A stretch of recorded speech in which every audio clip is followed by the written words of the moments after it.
Hey everybody, Coach Dan here from Human 2.0 and welcome back to the Human 2.0 education channel, alright? So if you haven't already, subscribe to the channel, let us know what you guys need to learn about so that we can help you guys move a little bit better, alright? So what we're doing today is we're talking about exercises that can help with carpal tunnel syndrome, okay? So I'm going to show you some stretches and exercises that are really good at mitigating some of those symptoms. A lot of times our first reaction with carpal tunnel syndrome, whenever we hear that, is, oh, we need surgery.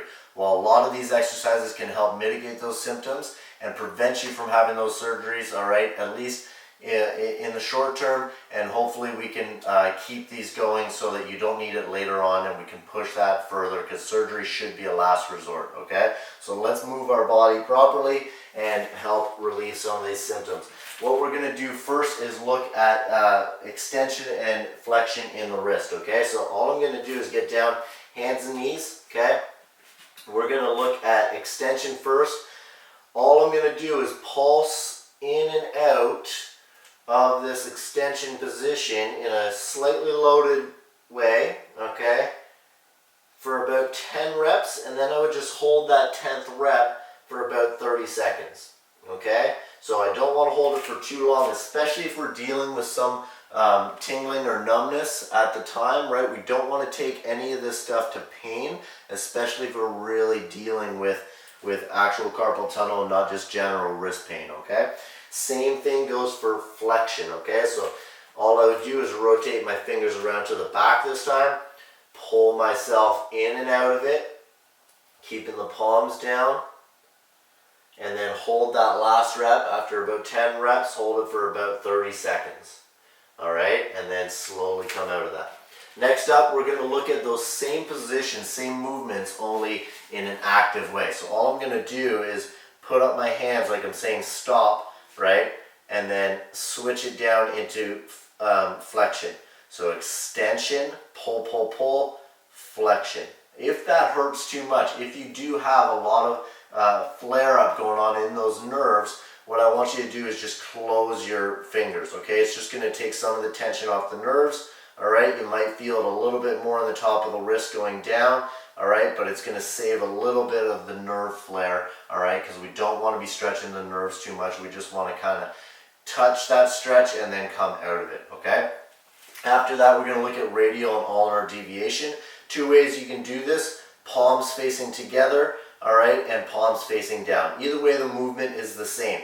So I'm going to go down and then up, okay?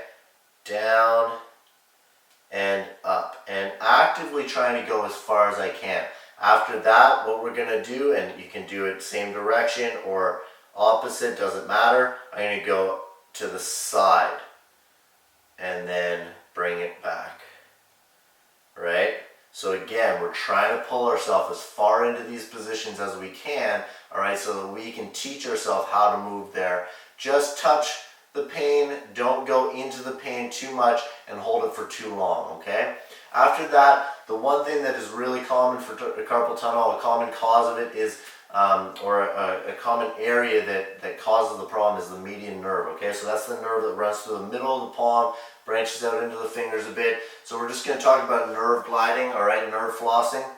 So all I want you to do is go into this kind of 90-degree position. Elbow can be slightly lower if you want, all right, it can be slightly higher depending on where you're feeling it and how much you're feeling it.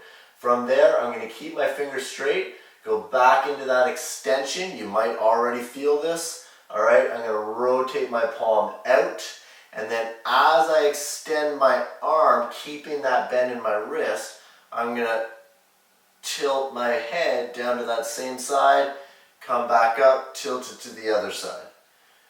Tilt down and come back, all right? So this is called nerve flossing, nerve gliding, all right? Again, I'm not holding these stretches for very long. We don't want to stretch a nerve.